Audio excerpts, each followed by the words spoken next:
Senator Barry Ward.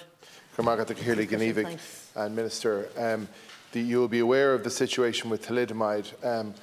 I ran last year in the general election in Dún Laoghaire and was surprised to find that the issue of thalidomide was raised at 3 or 4 doors as I went about campaigning. I was further surprised to find last week when canvassing in Sandymount for James Geoghegan, the Fine Gael by-election candidate, that one whole road of people raised this issue with me as well. And when I speak to colleagues, people say, I mean, is thalidomide still a thing? But it's important to realise that it is very much still a thing. You'll be aware, Minister, that thalidomide was a drug issued by a German company that was available in Ireland in the early 60s and late 50s as an antidote to morning sickness for women who suffered particularly with it. In 1961, the manufacturer became aware of concerns about the effect that the drug had on the unborn child. In November 1961, they made that clear, and in January 1962, in this jurisdiction, warnings were sent out to pharmacies and doctors in Ireland. The Department of Health, however, didn't actually issue a public warning until June 1962, which meant that you had approximately a 6-month period where women continued to take thalidomide unknowingly, and the effect of that is still to be seen today. It's difficult to estimate exactly the number of survivors of thalidomide there are in this country. Officially, I think the department says it's 29 because there are 29 people involved in litigation, but in fact, I think depending on how you categorise the effect of the drug, there are between 36 and 37 people in this country who survived the effects of thalidomide on them before they were born.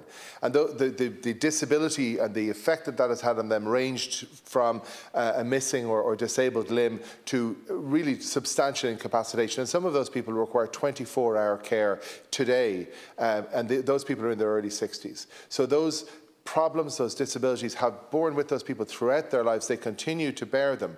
Their families continue to bear them. And perhaps what is most striking about this whole process, and in conversations I've had with people who are involved with the survivors of thalidomide, is that the mothers of those people, the women who took that drug, notwithstanding the fact that they made no fault and made no mistake because they weren't told, they bore guilt, and many of those mothers are no longer with us, but they bore a huge burden of guilt right up to the moment of their death for what happened to their children before they were born. So this is an appalling situation, and what the Irish Thalidomide Society and the survivors of thalidomide in Ireland are looking for is 3 really simple things. First and foremost, an apology.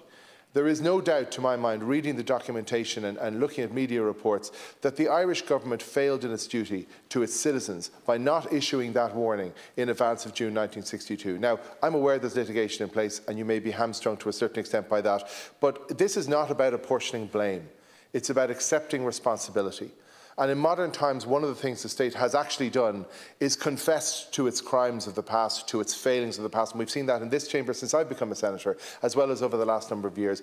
It is appropriate, and the very least that these people could expect from the Department of Health is that they would get a heartfelt and sincere apology.